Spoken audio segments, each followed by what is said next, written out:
Assalamualaikum warahmatullahi wabarakatuh.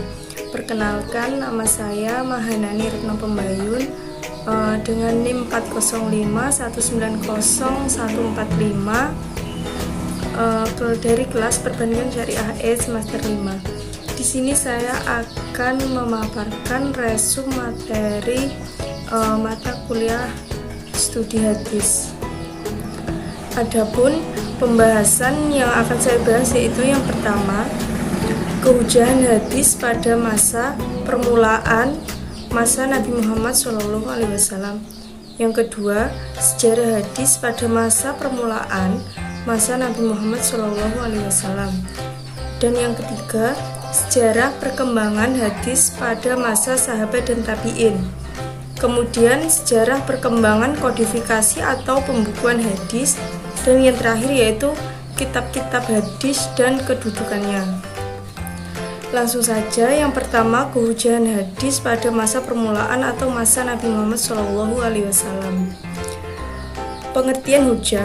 Hujah yaitu bukti absah sebagai landasan bahwa argumentasi tersebut bisa diterima umum. Dalam bahasa Arab, hujah artinya keterangan, bukti, dan alasan. Dalam Islam, terdapat beberapa hal yang bisa dijadikan hujah untuk menyampaikan argumentasi, yaitu hujah dari agama dan logika metode. Adapun beberapa macam hujah, yaitu yang pertama, hujah nakliyah dan hujah akliyah. Kemudian, fungsi tafsir hadis terhadap Al-Quran, yang pertama, bayan takrir, yang kedua, bayan takyid, yang ketiga, bayan tafsil, dan yang keempat, bayan taksis. Kemudian yang kedua, sejarah hadis pada masa permulaan atau masa Nabi Muhammad SAW. Hadis pada masa Nabi Muhammad SAW. Rasul menyebarkan agama Islam kurang lebih 23 tahun. Dari waktu yang sekian lama, beliau dengan segala pola perilaku yang menjadi tumpuan perhatian dan panutan bagi para sahabatnya. Memang para sahabat telah mengetahui bahwa selain Al-Quran, juga ada pedoman ajaran Islam yang menjadi tolak ukur kehidupan mereka, yaitu hadis Nabi. Hal ini karena semenjak awal Nabi telah memberikan pengajaran-pengajaran kepada para sahabatnya. Bahkan Nabi telah membentuk semacam majelis ilmiah di rumah Al-Aqram ibnu Abdul Manaf di Mekah yang terkenal dengan nama Dar al-Islam. Kemudian larangan penulisan hadis masa Nabi Muhammad SAW. Yang pertama, larangan yang tersemat atau mubayyinan pada kondisi dan situasi khusus seperti seseorang baru masuk Islam. Yang kedua, larangan menulisnya bersamaan dengan Al-Quran dalam lembaran yang sama atau waktu yang sama, dan hal itu agar tidak tercampur antara firman Allah dan tafsiran Nabi. Yang ketiga, larangan untuk menulis hadis tidak berlaku umum dan setiap saat, dikarenakan bahwa fakta ada sejumlah sahabat yang menuliskan hadis di masa Nabi dan Nabi mengizinkannya. Selanjutnya, periwayatan hadis pada masa Nabi Muhammad.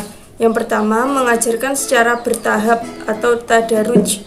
Yang kedua, dalam mengajarkan ajarannya, Nabi tidak terikat oleh waktu dan tempat.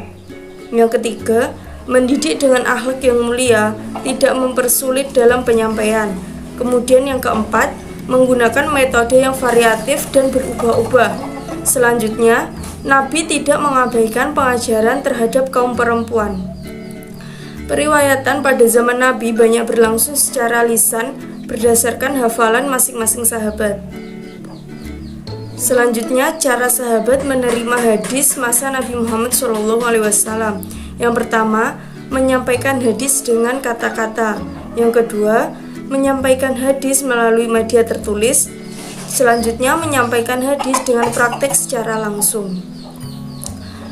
Kemudian yang ketiga, sejarah perkembangan hadis pada masa sahabat dan tabi'in.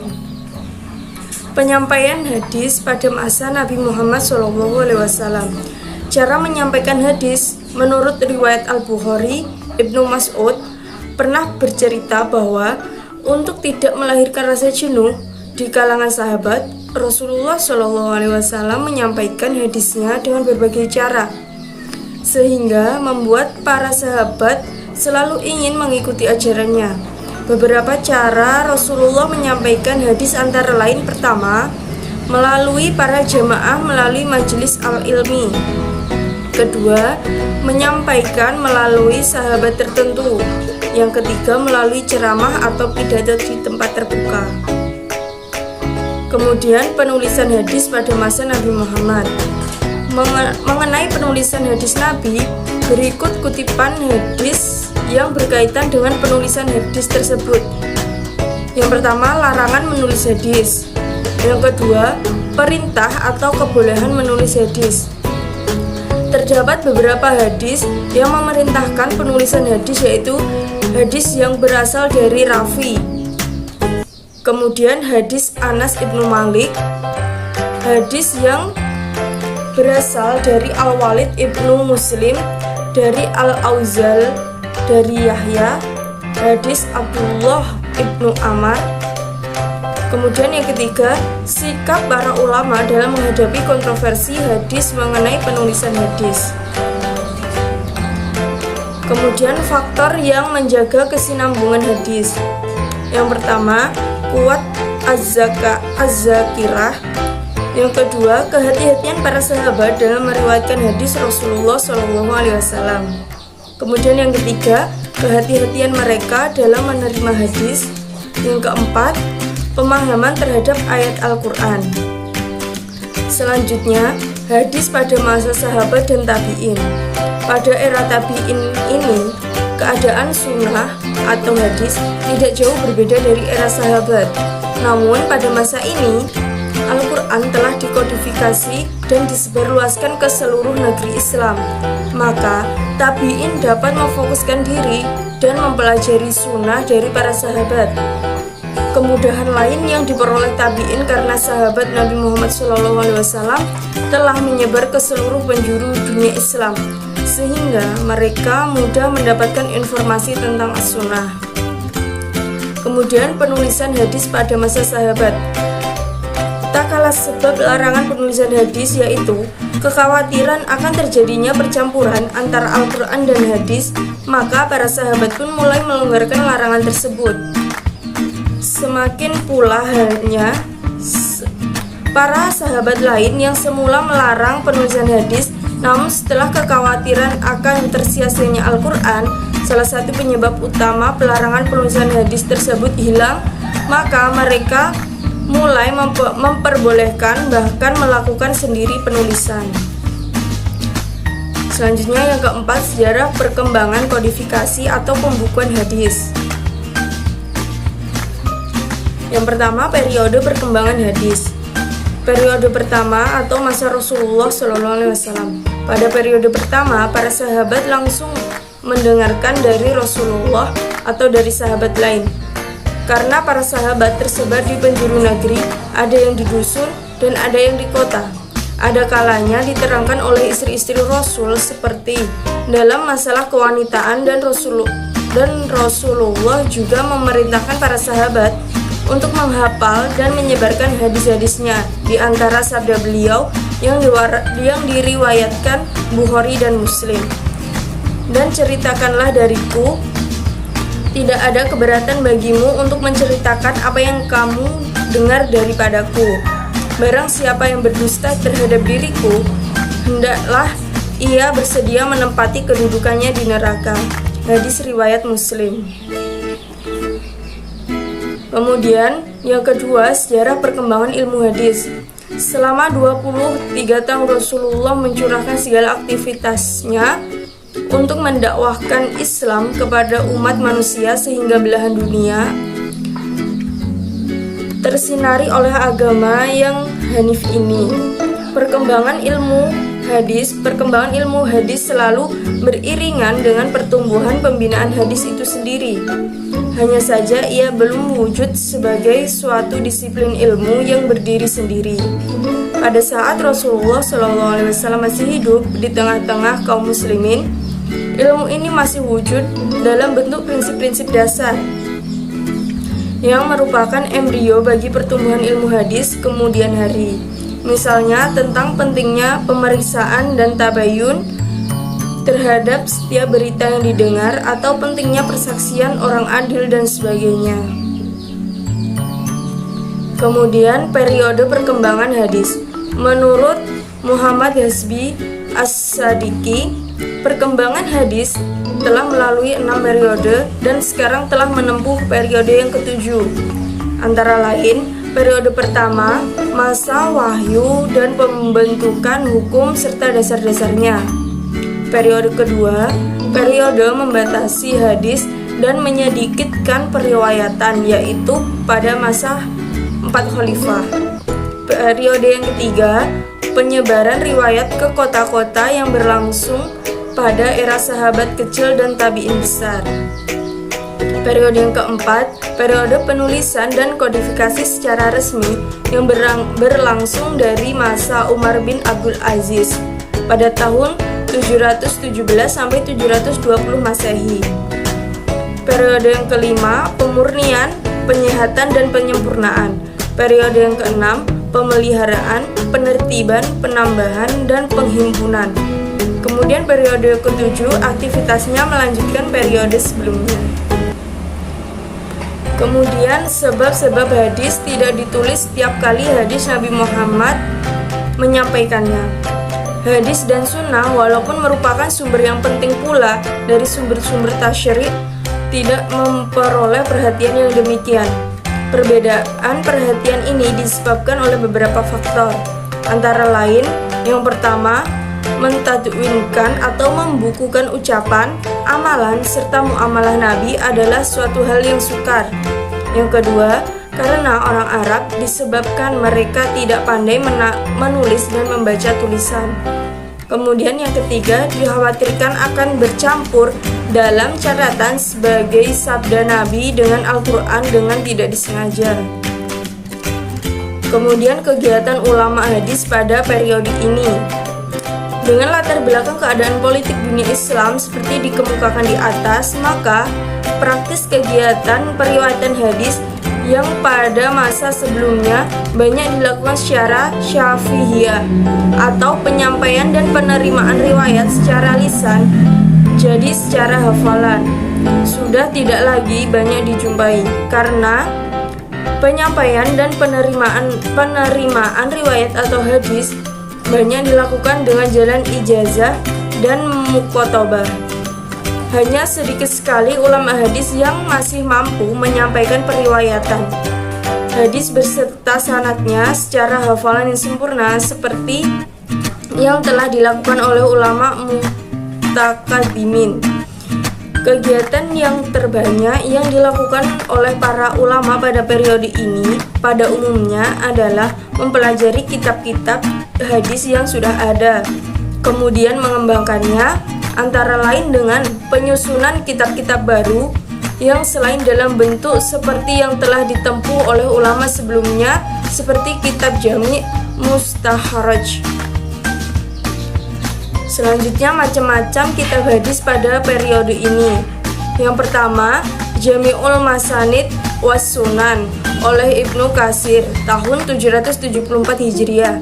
Yang kedua, Jami'ul Jawami oleh As-Suyuti tahun 911 Hijriah. Yang ketiga, At-Taj Al-Jami'il Usuli Ahadisi Rasul oleh Syekh Mansur Ali Nasif atau ulama Al-Azhar Mesir, diterbitkan pertama kali tahun 1351 Hijriah atau 1932 Masehi. Dan kemudian Al-Lu'lu'ul wal Marjan oleh Muhammad Fuad Abdul Baqi. Selanjutnya pemalsuan hadis dan upaya penyelamatan hadis Nabi. Sejak terbunuhnya Khalifah Utsman bin Affan dan tampilnya Ali bin Abu Thalib serta Muawiyah yang masing-masing ingin memegang jabatan khalifah, maka umat Islam terpecah menjadi 3 golongan, yaitu Syiah, Khawarij, dan Jumhur. Mulai saat itulah timbulnya riwayat-riwayat hadis palsu. Orang-orang yang mula-mula membuat hadis palsu adalah dari golongan Syiah, kemudian golongan Khawarij dan Jumhur. Tempat mula berkembangnya hadis palsu adalah daerah Irak, tempat kaum Syiah berpusat pada waktu itu. Pada abad kedua, pemalsuan hadis bertambah luas dengan munculnya propaganda politik untuk menumbangkan rezim Bani Umayyah. Sebagai imbangan, muncul pula dari pihak Muawiyah ahli-ahli pemalsu hadis untuk membendung arus propaganda yang dilakukan oleh golongan oposisi.